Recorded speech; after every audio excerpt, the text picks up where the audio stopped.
नमस्कार साथियों, मैं हूं सुशील कुमार। ज्ञानवर्ष के प्लेटफॉर्म पर आपका हार्दिक स्वागत करता हूं। अगर आप हिंदी साहित्य से net JRF, TGT, PGT, GIC प्रवक्ता या एलटी ग्रेड जैसी परीक्षाओं की तैयारी कर रहे हैं तो यह सेशन आपके लिए बहुत ही महत्वपूर्ण होने वाला है, क्योंकि यहाँ आपको मिलेगा पिछले वर्षों के महत्वपूर्ण प्रश्न, नए प्रश्न और प्रश्नों के साथ में प्रत्येक प्रश्न की विस्तृत और गहराई से व्याख्या। इसलिए सेशन को शुरू से अंत तक ज़रूर देखिए और अपने दोस्तों के साथ साझा कीजिए। और हाँ, अगर आप चैनल पर पहली बार आए हैं तो चैनल को सब्सक्राइब कर लीजिए, बेल आइकन को दबाना मत भूलिए ताकि हमारी हर नई वीडियो का नोटिफिकेशन आपको समय पर मिलता रहे। तो चलिए शुरू करते हैं आज का ये महत्वपूर्ण सेशन। पहला क्वेश्चन आपको स्क्रीन पे है कि देवता का पर्यायवाची शब्द है।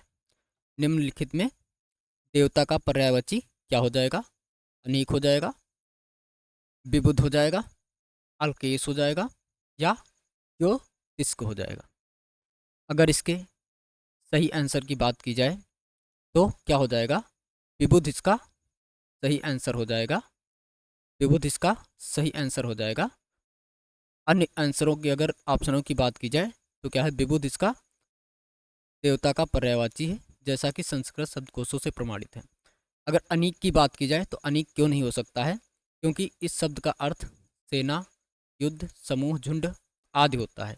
यहाँ देवता से संबंधित कोई तात्पर्य नहीं है। अल्केश का अर्थ क्या होता है? इंद्र या कुबेर होता है, लेकिन देव कुबेर को संदर्भित करता है, ना कि देवता को। ज्योतिष्क, ज्योतिष क्यों नहीं हो सकता? क्योंकि आकाश में चमकने वाले ग्रह एवं तारा को ज्योतिष कहते हैं। इसलिए इन ऑप्शनों में सबसे उपयुक्त ऑप्शन विबुध ही होगा। अगले क्वेश्चन पे चलते हैं। तुरंग शब्द का पर्यायवाची शब्द क्या होगा?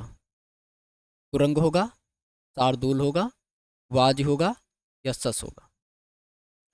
देखिए, अगर कुरंग की बात की जाए तो कुरंग का अर्थ क्या होता है? हिरण। कुरंग का पर्यायवाची क्या हो जाएगा? हिरण। यानी कुरंग का मतलब क्या होगा?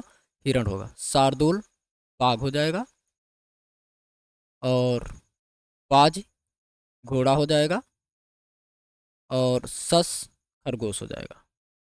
अब आप अपना आंसर कमेंट करके बताइए। तुरंग का अर्थ क्या होता है? तुरंग का अर्थ घोड़ा ही होता है। तुरंग घोड़ा होता है। तो अब आप तो इसका करेक्ट आंसर तक पहुंच ही गए होंगे। तो इसका करेक्ट आंसर क्या हो जाएगा? सी, यानी बाज हो जाएगा। बाज, बाज। तुरंग का क्या हो जाएगा? वाज, घोड़ा, अश्व आदि हो जाएगा।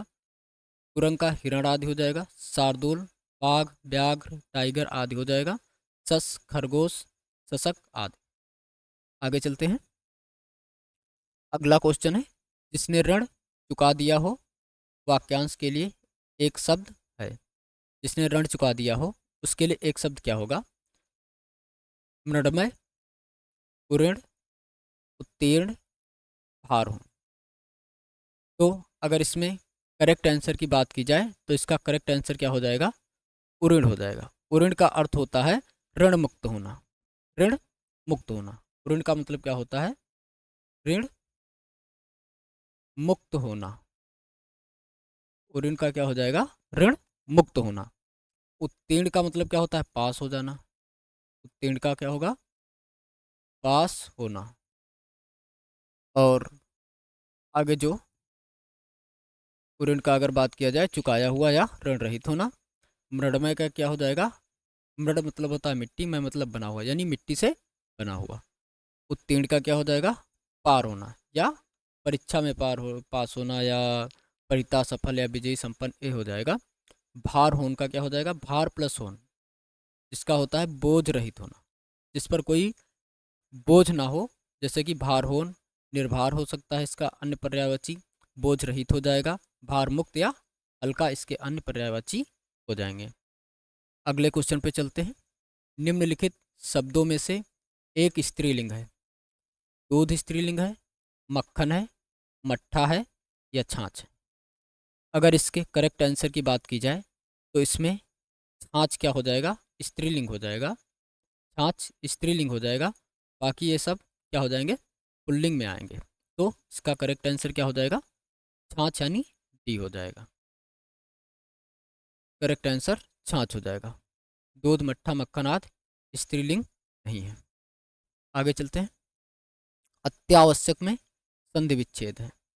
अत्यावश्यक, अति आवश्यक हो जाएगा, या अति प्लस आवश्यक हो जाएगा, या अत्या प्लस आवश्यक हो जाएगा, या अति प्लस आवश्यक हो जाएगा। अगर इसके करेक्ट आंसर की बात की जाए तो क्या हो जाएगा, अति आवश्यक हो जाएगा। क्यों? क्योंकि यहाँ पर क्या हो रहा है, ई प्लस आ मिलकर के क्या बन जाएगा, या बन जाएगा। और एक इस प्रकार की संधि हो जाएगी, यण संधि होती है। एक इस प्रकार की संधि होती है, ये यण संधि होती है, ये यण संधि। तो यहाँ पर करेक्ट आंसर क्या हो जाएगा, अति प्लस आवश्यक होता है। अति प्लस आवश्यक, अत्यावश्यक, यण संधि, ई प्लस आ मिलकर के क्या बन जाएगा, या बन जाता है। आगे चलते हैं। दीन दुखियों को भोजन देने की व्यवस्था वाक्यांश के लिए एक शब्द है।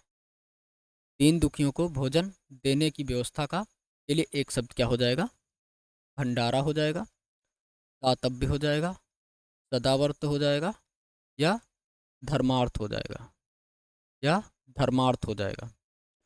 अब अगर इसके करेक्ट आंसर की बात की जाए तो इसका करेक्ट आंसर क्या हो जाएगा, सदावर्त। देखिए अगर भंडारे की बात की जाए तो क्या हो जाएगा, आगे स्लाइड पर देखते हैं।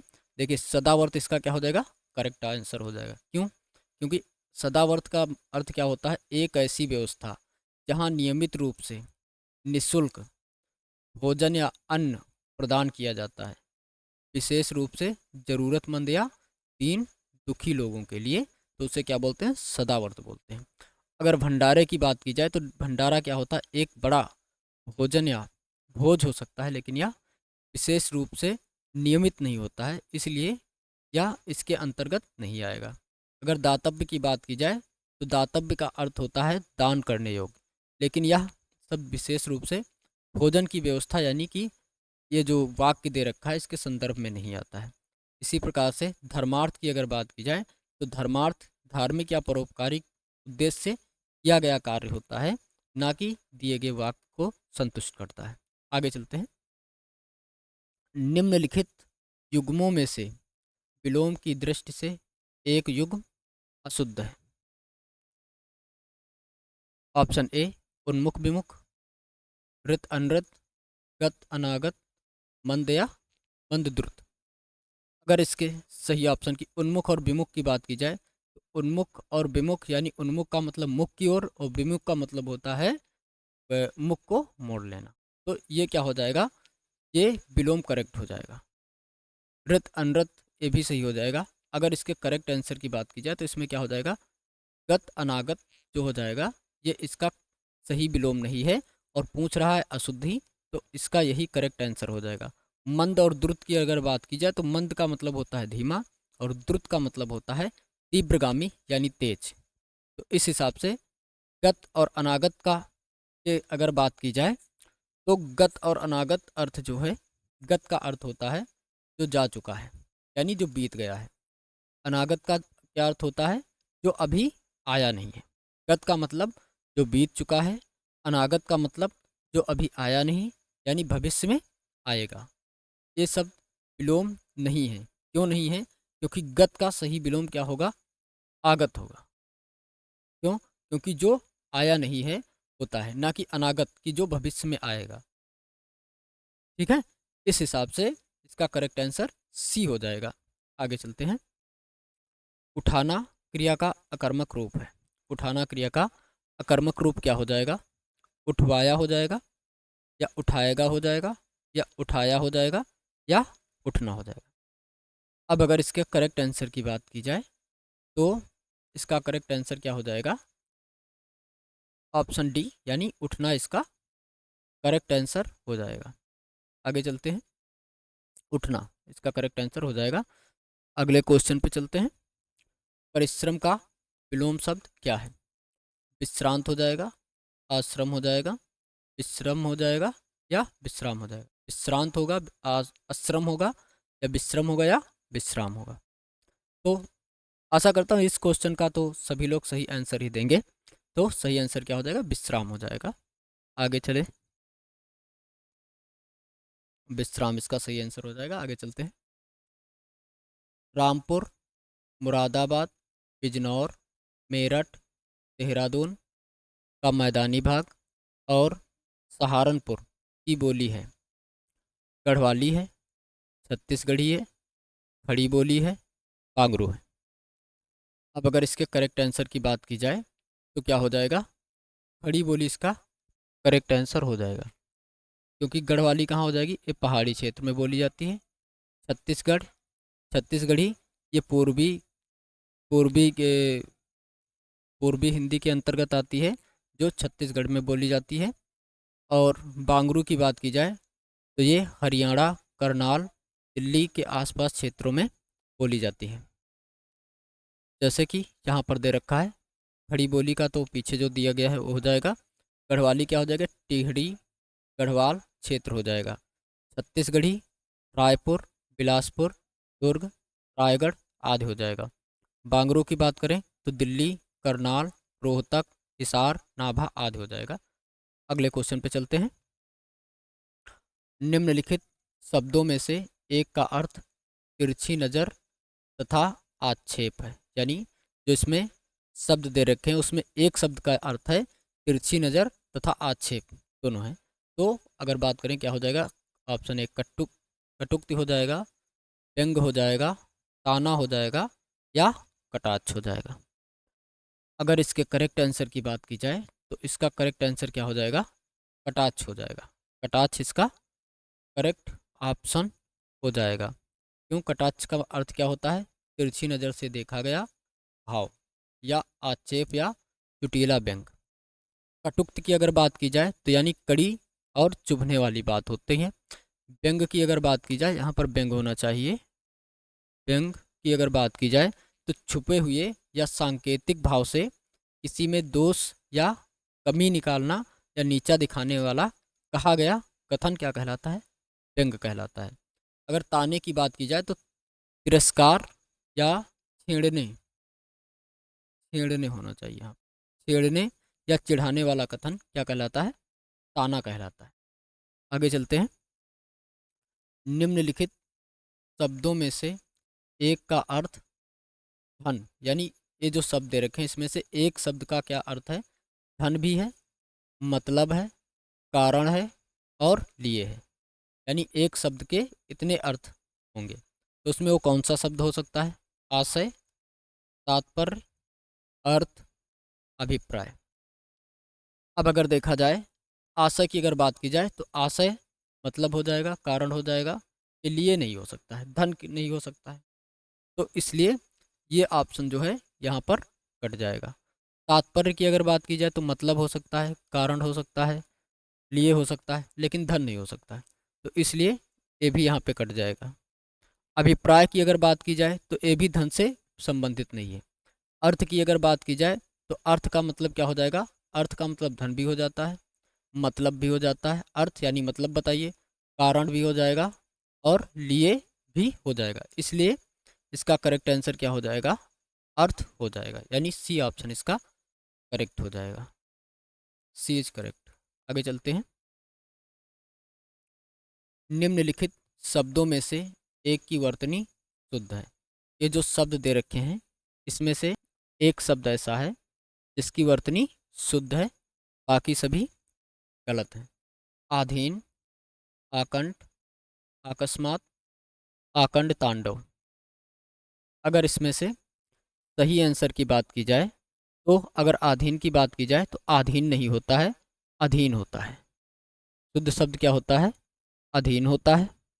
अकस्मात, अकस्मात नहीं होता, अकस्मात होता है। सही शब्द क्या होता है?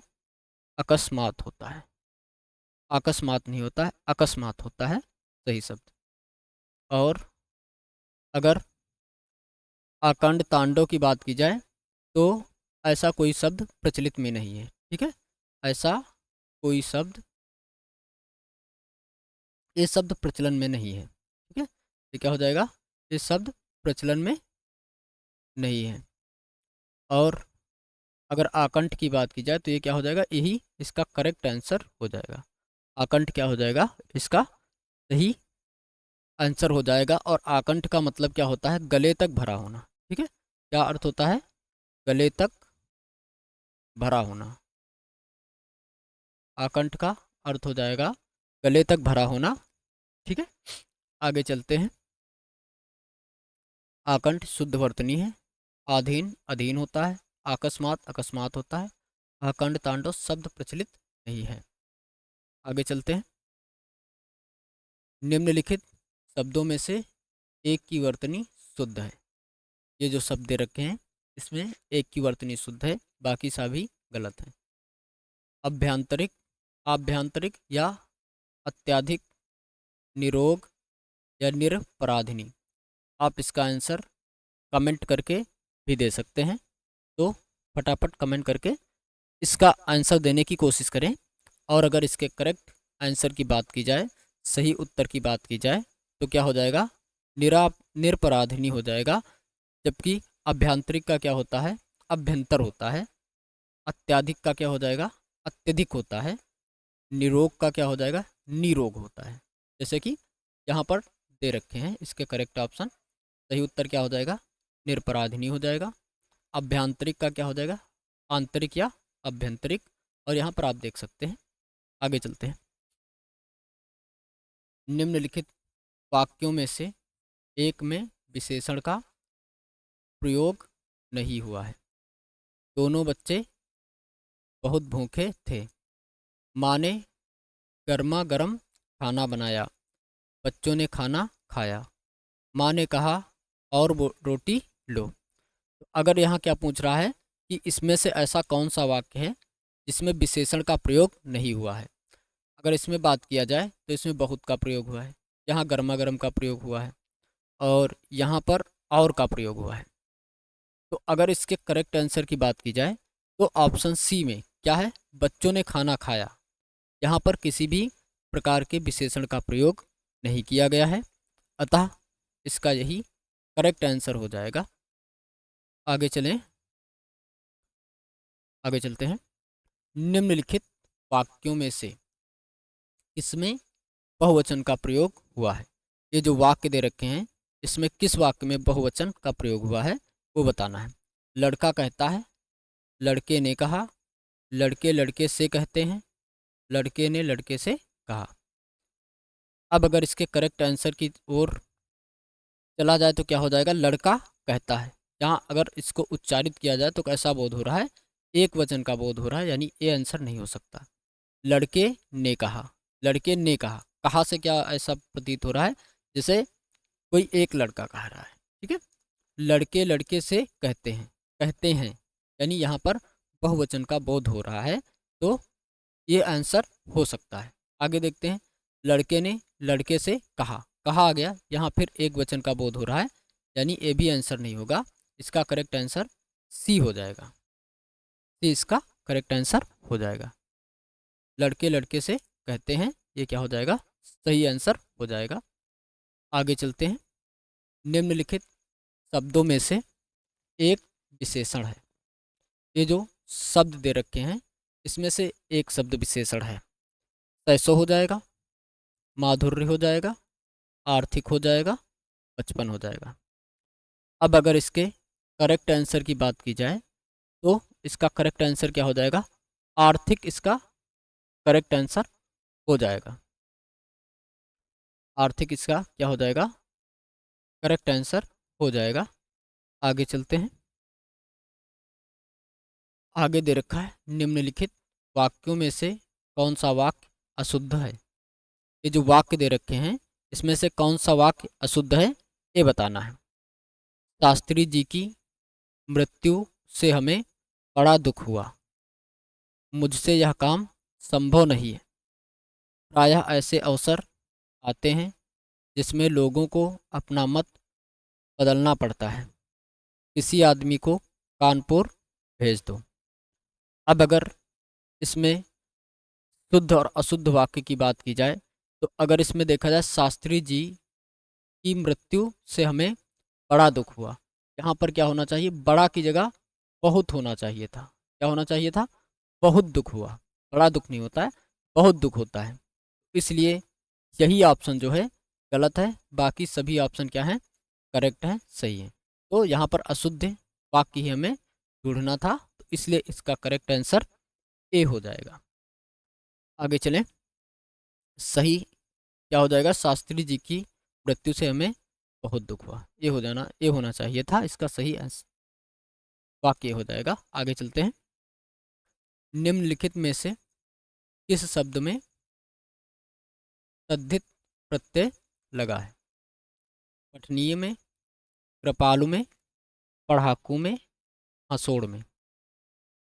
कमेंट करके आप अपना उत्तर दीजिए कि निम्नलिखित प्रश्न का सही ऑप्शन क्या हो जाएगा। अगर सही ऑप्शन की बात की जाए तो इसका सही ऑप्शन बी हो जाएगा। कृपालु में तद्धित प्रत्यय पाया जाता है। आगे चलते हैं। जैसा करोगे वैसा भरोगे में कौन सा सर्वनाम है? जैसा करोगे वैसा भरोगे में कौन सा सर्वनाम है?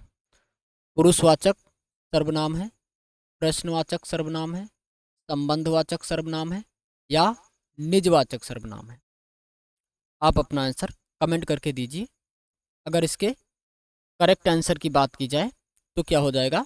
ये संबंधवाचक सर्वनाम इसमें है। इसमें कौन सा सर्वनाम है? संबंधवाचक सर्वनाम है इसमें। क्यों? देखिए, जैसा करोगे वैसा भरोगे, यहाँ पर एक संबंध के की ओर संकेतित करता है। आगे चलते हैं। संबंधवाचक सर्वनाम हो जाएगा। आगे चलते हैं। हिंदी की बा ध्वनि है। हिंदी की जो बा ध्वनि है वह कैसी है? दंत है, ओष्ठ है, वर्ष है, या तालव्य है? अब अगर बा की बात की जाए तो बा किसके अंतर्गत आता है? पा वर्ग के अंतर्गत आता है। पा वर्ग के अंतर्गत आता है। तो पा वर्ग में आने वाली सभी ध्वनियाँ कैसी होती हैं? उच्चारण करके देखिए। पा, फा, बा, भा, मा, यानी सब क्या हो जाएंगी? ये ओष्ठ हो जाएंगी। ये कैसी हो जाएगी? ओष्ठ ध्वनि हो जाएगी, क्योंकि इसमें ओष्ठ यानी होठों का के द्वारा इसका उच्चारण होता है। जैसे पा, फा, पा, भा, मा। तो इसलिए एक ऐसी ध्वनि हो जाएगी, ये ओष्ठ ध्वनि हो जाएगी। अगर आप इसका विस्तृत जानकारी चाहते हैं या विस्तृत पढ़ाई करना चाहते हैं तो इसका वीडियो नीचे डिस्क्रिप्शन लिंक दे रखी है। डिस्क्रिप्शन में हिंदी साहित्य भाषा और उसका विकास की लिंक दे रखी है, वहाँ से आप इसको विस्तृत पढ़ सकते हैं। चलिए आगे चलते हैं। और अगर इसमें अन्य की बात की जाए, दंत में और वर्ष ध्वनियाँ क्या होती हैं, तालव्य ध्वनियाँ क्या होती हैं, इन सारी वर्णों के बारे में, वर्ण और स्वरों के बारे में जानकारी, विस्तृत जानकारी चाहते हैं तो उसका लिंक डिस्क्रिप्शन बॉक्स में दे रखा है, वहाँ से आप इसको विस्तृत पढ़ सकते हैं, यानी लेक्चर फॉर्म में। तो इसका करेक्ट आंसर क्या हो जाएगा? ओष्ठ ध्वनि हो जाएगा। अगर दंत ध्वनि की बात की जाए तो ता था दा धाना हो जाएगा, यानी तावर्ग हो जाता है। वर्ष में क्या आ जाते हैं? सा, रा, लाना। और तालब की अगर बात की जाए तो चावर्ग के साथ में या, सा, ई और बड़ी, ये इतने आ जाएंगे। आगे चलते हैं। निम्नलिखित में से दंत ध्वनि है। का हो जाएगी, छा हो जाएगी, ता हो जाएगी, पा हो जाएगी। पीछे अभी हमने बताया है। आप इसका आंसर कमेंट करके दीजिए। इसका आंसर अब नहीं बताएंगे, आपको कमेंट करके बताना है क्या हो जाएगा। आगे चलते हैं। फलों के निम्नलिखित नामों में से कौन सा फारसी भाषा का है? आम फारसी भाषा का है, जामुन है, केला है, या अंगूर है? अगर इसके करेक्ट आंसर की बात की जाए तो अगर आम पर विचार किया जाए तो आम क्या है, संस्कृत से आया है। संस्कृत के संस्कृत के आंबा से आया है, आंबा से आया हुआ है। जामुन भी संस्कृत का है। जम्बू, जम्बू फल का नाम सुना है ना, जम्बू, जम्बू से आया हुआ है। अगर केला की बात की जाए तो ये कन्नड़ से आया हुआ है, कन्नड़ के केलु शब्द से लिया गया है, केलु शब्द से। तो इसका करेक्ट आंसर की बात की जाए तो इसका सही आंसर क्या हो जाएगा, अंगूर। अंगूर ऐसा शब्द है जो फारसी भाषा का है। आगे चलते हैं, यहाँ पर इसकी जानकारी दे रखी है, आगे चलें। निम्नलिखित शब्दों में से एक फारसी भाषा का है। कबूतर फारसी का हो जाएगा, कठफोड़वा हो जाएगा, मोर या कौवा हो जाएगा। अगर इसके करेक्ट आंसर की बात की जाए तो अगर कौवा के बारे में बात करें तो इस संस्कृत के काक शब्द से आया हुआ है। मोर की बात की जाए तो ये संस्कृत के मयूर शब्द से आया हुआ है। कठफोड़वा की अगर बात की जाए तो ये देश भाषा है, ये देश भाषा का शब्द है। देश भाषा, देश भाषा या लोक भाषा का है, लोक भाषा का ये शब्द है, लोक भाषा से आया हुआ है। तो इसका करेक्ट आंसर क्या हो जाएगा, कबूतर। कबूतर क्या है, एक फारसी शब्द हो जाएगा, कबूतर फारसी हो जाएगा। कठफोड़वा देशज या लोक भाषा है। मोर संस्कृत के मयूर से आया हुआ है। कौवा संस्कृत के काक शब्द से आया हुआ है। निम्नलिखित में से किस बोली में कर्ता कारक का विभक्ति चिन्ह ने, विभक्ति चिन्ह ने प्रयुक्त नहीं होता है। ब्रज में, अवधि में, बुंदेली में या खड़ी बोली में। ये खड़ी बोली है, खड़ी बोली, ये खड़ी बोली हो जाएगा। तो निम्नलिखित में से किसमें ने, कर्ता कारक का विभक्ति चिन्ह ने का प्रयोग नहीं किया जाता है। अगर इसके करेक्ट आंसर की बात की जाए तो अवधि में कर्ता कारक चिन्ह में ने का प्रयोग नहीं होता है। ये यहाँ पर इसकी क्या व्याख्या दे रखी है, ये खड़ी बोली है, ये ब्रजभाषा का है और ये अवधि का है। अगर यहाँ पर कर्ता के साथ में देखा जाए तो ने, नय, रे खड़ी बोली में प्रयोग होता है और ब्रजभाषा में केवल सकर्मक क्रिया जैसे ने और नय का प्रयोग होता है। अगर अवधि में बात किया जाए तो कोई भी परसर्ग या विभक्त प्रयोग नहीं होती है। चलिए आगे चलते हैं। अगला क्वेश्चन है, निम्नलिखित में से किस बोली में उत्तम पुरुष बहुवचन हम का प्रयोग, यानी उत्तम पुरुष बहुवचन का हम का प्रयोग उत्तम पुरुष के ही एक वचन में मैं के रूप, मैं के अर्थ में किया जाता है। ब्रजभाषा हो जाएगा, अवधि, पांगरू या खड़ी बोली। अगर इसके करेक्ट आंसर की बात की जाए तो इसका करेक्ट आंसर क्या हो जाएगा, इसका करेक्ट आंसर ब्रज हो जाएगा। ब्रज भाषा में जो है उसमें उत्तम पुरुष का बहुवचन हम का प्रयोग उत्तम पुरुष के एक पुरुष में मैं के रूप में होता है। जैसे यहाँ देखिएगा, ये हो गया आपका खड़ी बोली, ये ब्रजभाषा और ये क्या हो जाएगा, अवधि हो जाएगा।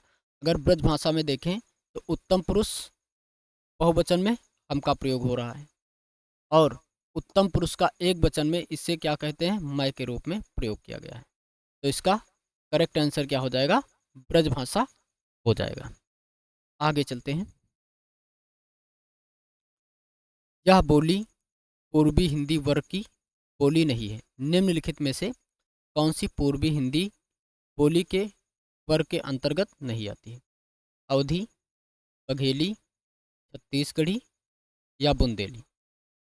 अगर इसमें अवधी, बघेली और छत्तीसगढ़ी की बात की जाए तो ये तीनों पूर्वी हिंदी के अंतर्गत आती हैं, पूर्वी हिंदी के अंतर्गत आती हैं।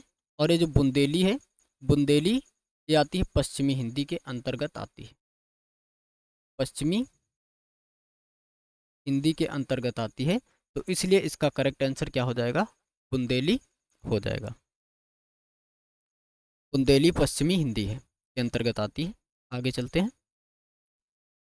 निम्नलिखित में से एक पश्चिमी हिंदी वर्ग की बोली नहीं है। कन्नौजी, छत्तीसगढ़ी, ब्रज, खड़ी बोली। अब अगर इसमें करेक्ट आंसर की बात की जाए तो ये जो छत्तीसगढ़ी है ये किस में आती है, अभी पीछे देख चुके हैं, पूर्वी हिंदी के अंतर्गत आती है। किस में आती है? पूर्वी हिंदी के अंतर्गत आती हैं। बाकी ये तीनों, ये ये किस में आएंगी? ये पश्चिमी आएंगी, पश्चिमी हिंदी के बोली के अंतर्गत आती हैं। तो इस हिसाब से इसका करेक्ट आंसर क्या हो जाएगा? बी हो जाएगा। छत्तीसगढ़ पूर्वी के अंतर्गत आती है, बाकी सभी पश्चिमी में आती हैं। अब आगे चलते हैं। निम्नलिखित में कौन सा स्वर समृत है? निम्नलिखित में जो दिया गया है इसमें से कौन सा स्वर समृत है? आ हो जाएगा, अ हो जाएगा, ई हो जाएगा या ए हो जाएगा?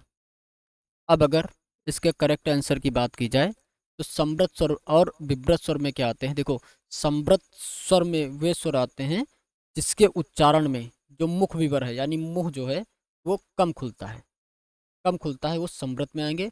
इसमें अधिक खुलता है वो क्या आ जाएंगे? विव्रत में आ जाएंगे। जैसे कम किस में खुलता है? आ, जैसे ई हो गया, ई, ई, ऊ, ई, ऊ जो हो गया, इसमें क्या होता है?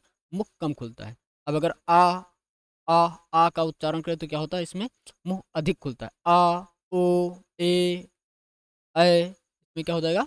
मुख विवर जो है वो उसको अधिक खोलना पड़ता है। तो ये सब क्या कहलाते हैं? विव्रत, यानी कि अधिक खोलना, विव्रत यानी विव बड़ा। ठीक है, बड़ा। विव्रत का मतलब बड़ा, यानी मुख को क्या करना पड़ता है? जहाँ बड़ा करना पड़ता है वो क्या हो जाएंगे? विव्रत हो जाएंगे। और जिसमें संकीर्ण करना पड़ता है, समृत का मतलब क्या हो गया? संकीर्ण। व्रत, व्रत का मतलब हो गया गोला। जब मुंह खोलोगे तो क्या होता है? गोला बनता है। तो संकीर्ण गोला यानी छोटा गोला जब बनेगा, जिस जिस अक्षर को, जिस स्वर को उच्चारण करने में मुख का छोटा गोला बनता है वो समृत हो जाएंगे। इसमें बड़ा गोला बनेगा वो विव्रत हो जाएंगे। तो अगर देखा जाए ई में क्या होता है? ई क्या है? ये समृत में आ जाएगा। तो इसका करेक्ट आंसर क्या हो जाएगा? ई हो जाएगा। बाकी जो है वो सारे क्या हो जाएंगे? विव्रत में आएंगे। आगे चलते हैं। निम्नलिखित ध्वनियों में कौन सी तंत्योष्ठ है? जो था हो जाएगा, फा हो जाएगा, मा हो जाएगा या वा हो जाएगा। निम्नलिखित में कौन सी ध्वनि क्या हो जाएगी? दंतोष्ठ हो जाएगी। अब अगर इसके करेक्ट आंसर की बात की जाए तो अगर इसमें देखा जाए, था की बात की जाए तो ये किस में आता है? ता, था, दा, यानी ये केवल दंत में आता है। ये किस में आएगा? ये दंत में आता है, दंत्योष्ठ नहीं। ओठों का प्रयोग नहीं होता। देखो, ता, था, दा, धा, ओठ का प्रयोग नहीं होता, केवल दांतों का प्रयोग होता है। और अगर फा की बात की जाए तो ये किसके अंतर्गत आती है? ये तो ओष्ठ के अंतर्गत आती है, केवल ओष्ठ। दंतोष्ठ, इसमें दंतों का प्रयोग नहीं किया जाता है, ये ओष्ठ के अंतर्गत आएगी। जैसे पा, फा, बा, भा, मा, इसमें क्या होता है? ओष्ठ का प्रयोग किया जाता है। ये भी क्या हो जाएगी? ये भी ओष्ठ के अंतर्गत आएगी। तो इस हिसाब से बचा एक ऑप्शन वाह। वाह की अगर बात की जाए तो यह अकेला ऐसा वर्ण है जो दंतोष्ठ होता है। आगे चलते हैं। वाह किसमें आएगा? दंतोष्ठ में आता है। अगला क्वेश्चन है, निम्नलिखित वर्गों में से कौन सा मूर्धन्य ध्वनियों का है? इसमें से कौन सा मूर्धन्य वर्गीयों का मूर्धन्य ध्वनियों का समूह है? ऑप्शन ए चाचा जा झा, ऑप्शन बी टाठा डा ढा, ऑप्शन सी पापा बाभा, ऑप्शन डी ता था दा धा। अगर मूर्धन्य ध्वनियों की बात की जाए तो अगर इसकी बात की जाए तो ये किस में आएगा? चवर्ग। ये क्या है? चवर्ग कहलाएगा। चा से यहाँ तक क्या होता है? चवर्ग कहलाता है। तो ये किसके अंतर्गत आएगा? चा, छा, जा, किसके अंतर्गत आएगा? कमेंट करके बताइए। बाकी अगर इसमें मूर्धन्य ध्वनियों की बात की जाए तो क्या हो जाएगा? ये टवर्ग हो जाएगा। टा, ठा, डा, ढा। देखो, मूर्धन्य का मतलब क्या होता है? जीभ का अंदर की ओर मुड़ना।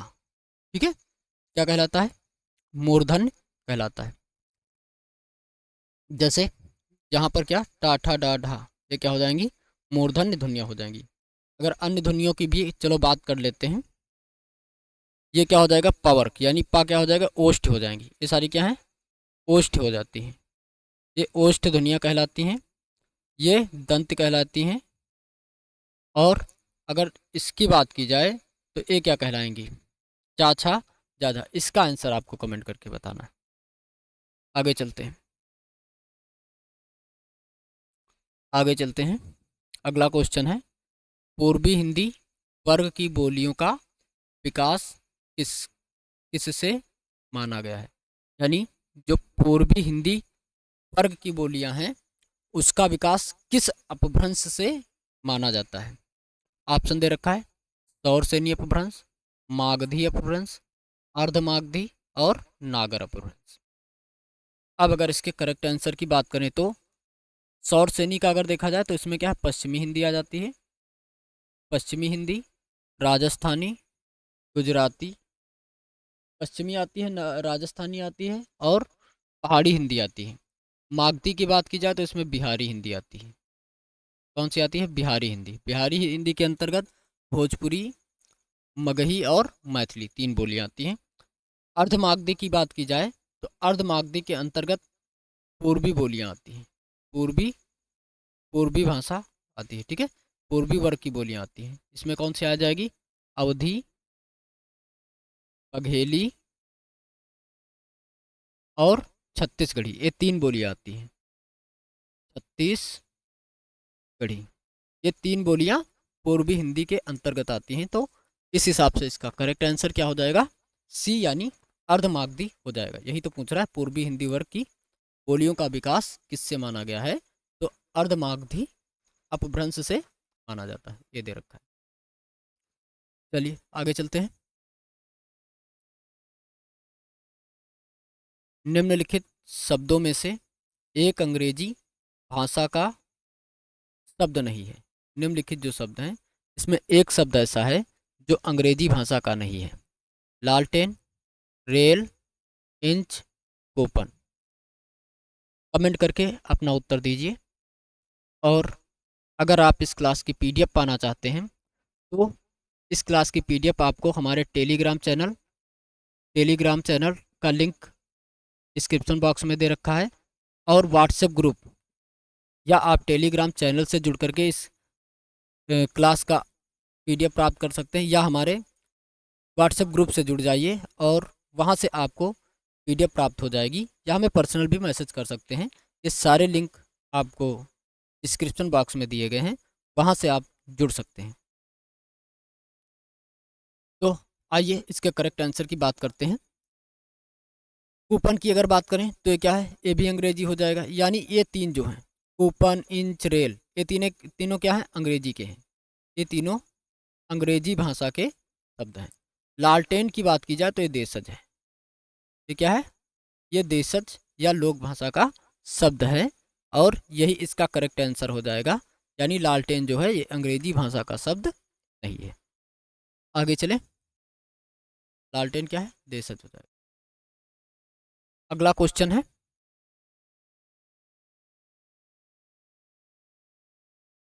इनमें से कौन सा शब्द तद्भव है। औरस हो जाएगा, पावस हो जाएगा, दिगंत हो जाएगा, पास हो जाएगा। देखिए, तद्भव और तत्सम का मतलब क्या होता है। तत्सम, तत्सम एक शब्द तत्सम होता है और एक तद्भव होता है। तद्भव, तत्सम किसे कहते हैं, जो शब्द संस्कृत से जैसे होते हैं वह उसी प्रकार से अगर हिंदी में प्रयोग किए जाते हैं तो क्या कहलाते हैं, तत्सम कहलाते हैं। जो शब्द संस्कृत भाषा में जिस रूप में होते हैं उनका प्रयोग उसी रूप में किया जाता है तो क्या कहलाएंगे, तत्सम कहलाते हैं। अब अगर तद्भव की बात की जाए तो जो शब्द संस्कृत भाषा के रूप को थोड़ा परिवर्तित करके बनाए गए हों तो वो क्या कहलाएंगे, तद्भव कहलाएंगे। तो अब इसका करेक्ट आंसर आप बताइए क्या हो जाएगा। अगर औरस की बात की जाए तो ये संस्कृत शब्द है, तत्सम शब्द हो जाएगा। पावस इसका क्या हो जाएगा, पावस इसका करेक्ट आंसर हो जाएगा, क्योंकि ये वर्षा से बना हुआ है। ठीक है, पावस का अंग्रेजी क्या होता है, संस्कृत में क्या होता है, वर्षा शब्द से अपभ्रंश, फिर उसके बाद हिंदी में इसका पावस का रूप हो गया है। दिगंत भी क्या हो जाएगा, संस्कृत रूप है। पास भी संस्कृत है, पास का अर्थ होता है बंधन में। दिगंत का अर्थ होता है दिशा का अंत, यानी दिशांत होता है। आगे चले, ये यहाँ पर दे रखा है, पावस या संस्कृत के वर्ष या वर्षा शब्द से प्राकृत भाषा के माध्यम से विकसित होकर हिंदी में आया है। तो यानी ये क्या हो जाएगा, ये तद्भव कहलाएगा। औरस की अगर बात की जाए, यह संस्कृत का शुद्ध तत्सम शब्द है। इसका अर्थ क्या होता है, औरस पुत्र या वैध संतान। ठीक है, औरस का मतलब क्या होगा, वैध होता है। दिगंत का क्या अर्थ होगा, दिशा अंत से मिलकर बना है, यानी क्षितिज या आकाश की सीमा के अर्थ में प्रयुक्त होता है। पास का मतलब बंधन या फांसी फंदा हो जाएगा, ये भी संस्कृत का शब्द है। आगे चलते हैं, निम्नलिखित में से कौन सा शब्द तद्भव है, ताम्बूलिका, घट, कपाट, मंजीठ। इसमें भी आपको तद्भव शब्द बताना है। अब अगर करेक्ट आंसर की बात की जाए तो ऊपर के तीनों शब्द क्या हो जाएंगे, संस्कृत के ही हैं, यानी संस्कृत के हैं, तो यानी क्या हो जाएंगे, तत्सम हो जाएंगे। क्या हो जाएंगे, तत्सम हो जाएंगे। मंजीठ जो है ये इसका करेक्ट ऑप्शन हो जाएगा, यानी जो मंजीठ है ये क्या है, ये तद्भव शब्द हो जाएगा। मंजीठ तद्भव शब्द है, या संस्कृत के मंजिष्ठा, मंजिष्ठा यानी एक प्रकार की औषधि या वनस्पति का तद्भव है। बाकी शब्द जो हैं ये सभी तत्सम है, संस्कृत से सीधे बिना किसी परिवर्तन के आए हुए हैं। आगे चलते हैं, काव्यम ग्राह ग्राहम लंकारात, इसका कथन है, ये जो कथन है काव्यम ग्राहम लंकारात, ये किस आचार्य का है, या दंडी का हो जाएगा, वामन का हो जाएगा, कुंतक का हो जाएगा, या मम्मट का हो जाएगा। अगर इसके करेक्ट आंसर की बात की जाए तो इसका करेक्ट आंसर क्या हो जाएगा, वामन हो जाएगा। ये कथन किसका है, वामन का हो जाएगा।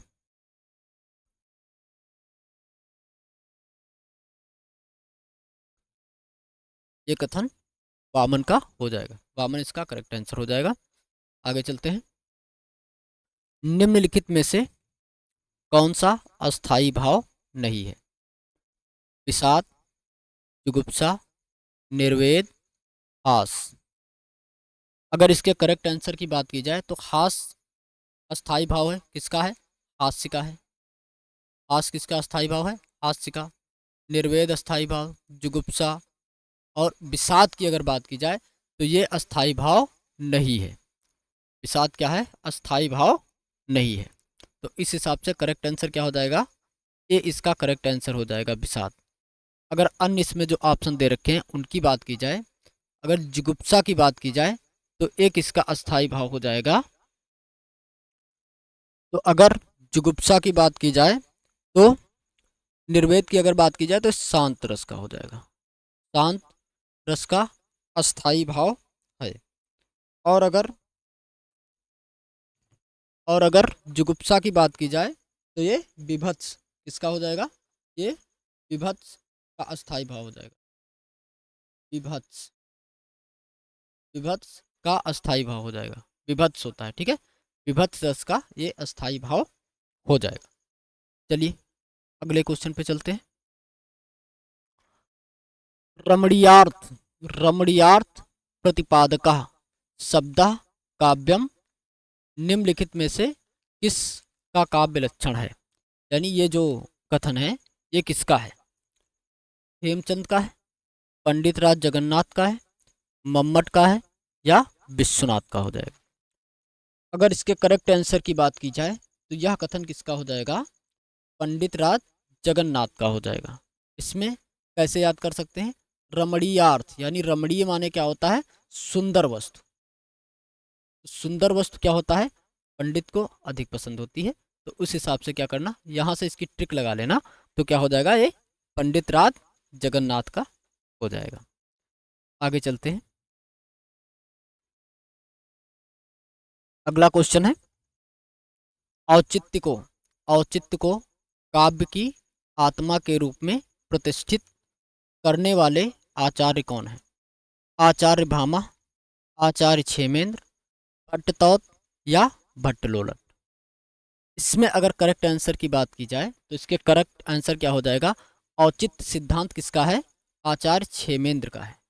तो इसका सही आंसर क्या हो जाएगा? आचार्य क्षेमेंद्र हो जाएगा। अगले क्वेश्चन पे चलते हैं। अगला क्वेश्चन है शब्दार्थों सहितो काव्यम, किसका कथन है? शब्दार्थों सहितो काव्य में किसका कथन है? अगर इसके करेक्ट आंसर की बात की जाए तो क्या हो जाएगा? कुंतक हो जाएंगे, वामन हो जाएंगे, दंडी हो जाएंगे या भामे हो जाएंगे? तो अगर इसका करेक्ट आंसर क्या हो जाएगा? भामा हो इसका करेक्ट आंसर हो जाएगा। अगले क्वेश्चन पे चलते हैं। अगला क्वेश्चन है जुगुप्सा किस रस का अस्थाई भाव है? अभी पीछे देख चुके हैं। जुगुप्सा किस रस का अस्थाई भाव हो जाएगा? विभत्स का हो जाएगा, करुण का हो जाएगा, अद्भुत का या शांत का? इसका हो जाएगा? आंसर करके बताइए, आंसर कमेंट कीजिए। अगर इसके सही आंसर की बात की जाए तो इसका सही आंसर क्या हो जाएगा? बीभत्स हो जाएगा। अभी पीछे देख चुके हैं। आगे चलते हैं। आगे अगला क्वेश्चन है अलंकार संप्रदाय के प्रवर्तक कौन थे? जयदेव, भामा, कुंतक, केशव? अगर इसमें करेक्ट आंसर की बात की जाए तो अलंकार संप्रदाय के प्रवर्तक इसमें कौन हो जाएंगे? भामा हो जाएंगे।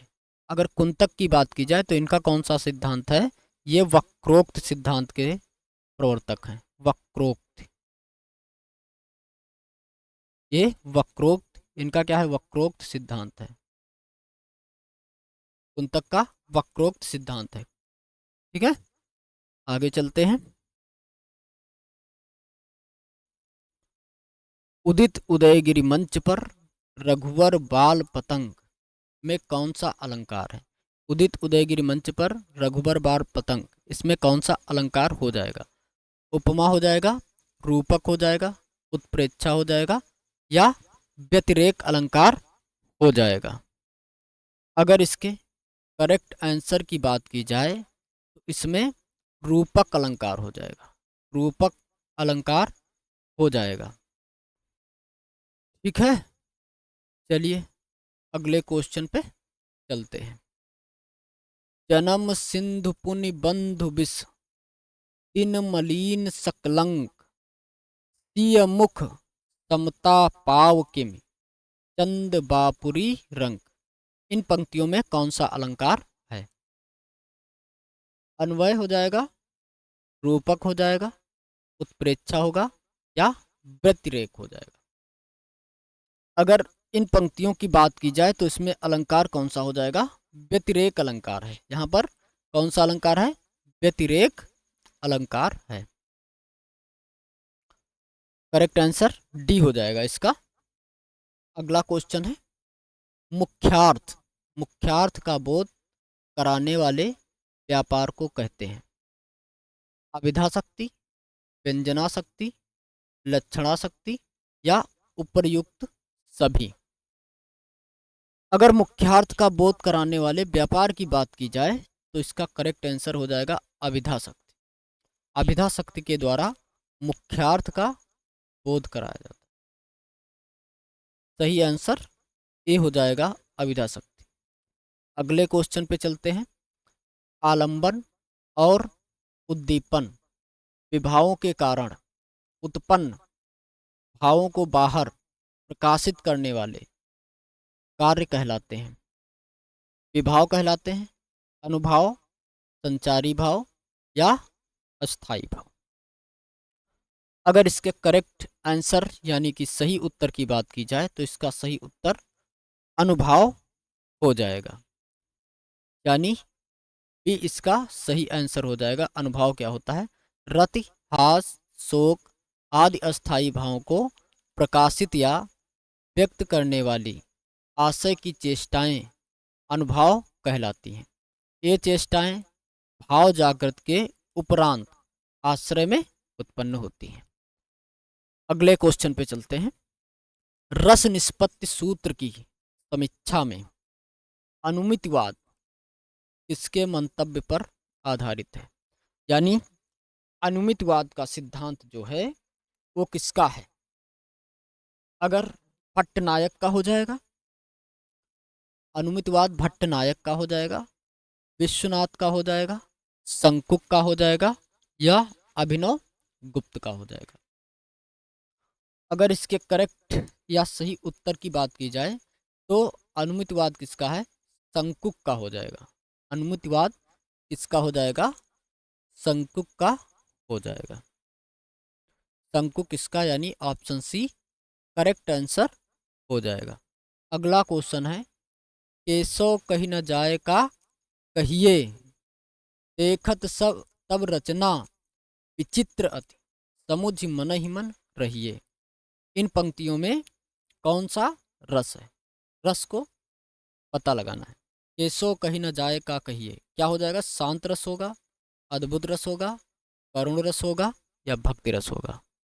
यहाँ अगर इन पर पुनः ध्यान दिया जाए इन पंक्तियों पर, तो क्या आ रहा है? यहाँ एक विचित्रता का अनुभव हो रहा है कि केशव कही न जाए का कहिए, यानी केशव कुछ कहा नहीं जा रहा कि क्या कहें, यानी कुछ कहा नहीं जा रहा क्या कहें, ऐसी इतनी विचित्र रचना है। तो विचित्र से क्या हो जाएगा ये? अगर इसके करेक्ट आंसर की बात की जाए तो करेक्ट आंसर इसका बी यानी अद्भुत रस हो जाएगा। यहाँ पर रस कौन सा हो जाएगा? अद्भुत रस, यानी ऑप्शन बी इसका सही उत्तर हो जाएगा। अगले क्वेश्चन पे चलते हैं। रसानुभूति के संदर्भ में उत्पत्तिवाद सिद्धांत के जनक हैं। उत्पत्तिवाद सिद्धांत किस आचार्य का है? अभिनव गुप्त का हो जाएगा, पाणिनि का है, भरत मुनि का है, भट्टलोलट का है। अगर करेक्ट या सही आंसर की बात की जाए तो इसका सही उत्तर क्या हो जाएगा? भट्टलोलट। उत्पत्तिवाद भट्टलोलट का है, रस सिद्धांत भरत मुनि का है। ठीक है, चलिए आगे चलते हैं। भट्टलोलट इसका क्या हो जाएगा? सही आंसर हो जाएगा। अब आज के लिए इतना ही रखते हैं, लगभग 1 घंटा पूरा हो रहा है, तो आज के लिए बस इतना ही रखना चाहते हैं। और आशा करता हूँ यह सत्र अच्छा लगा होगा। मुझे विश्वास है कि यह प्रश्नोत्तर आपके लिए बेहद उपयोगी रहे होंगे। अगर वीडियो अच्छा लगा हो तो इस सेशन को लाइक करें, दोस्तों के साथ ज़रूर शेयर करें, और चैनल को सब्सक्राइब करना ना भूलें। साथ में बेल आइकन ज़रूर दबा लें। और हाँ, अगर आपको सेशन अच्छे लगते हैं या इसी प्रकार के और सेशन चाहते हैं तो कृपया, या कोई सुझाव देना चाहते हैं तो हमें कमेंट बॉक्स में कमेंट करके अवश्य बताएं। मैं अगर कहीं पर कोई त्रुटियां हैं, कोई कमी है, तो आप मुझे बताएं, मैं उस पर अवश्य ही कार्य करूंगा। या अगला टॉपिक आप किस पर चाहते हैं, किस पर डिटेल वीडियो चाहते हैं, किस पर डिटेल लेक्चर चाहते हैं, वो आप हमें कमेंट करके बता सकते हैं, और हम उस पर अच्छा काम करने की कोशिश करेंगे। तो चलिए, क्योंकि ज्ञानवर्ष पर हमारी कोशिश है कि आपकी मेहनत को सही दिशा मिले और सफलता आपके कदम चूमे। तो चलिए फिर मिलते हैं अगले वीडियो में। तब तक पढ़ते रहिए, सीखते रहिए और आगे बढ़ते रहिए। तब तक के लिए धन्यवाद। जय हिंद।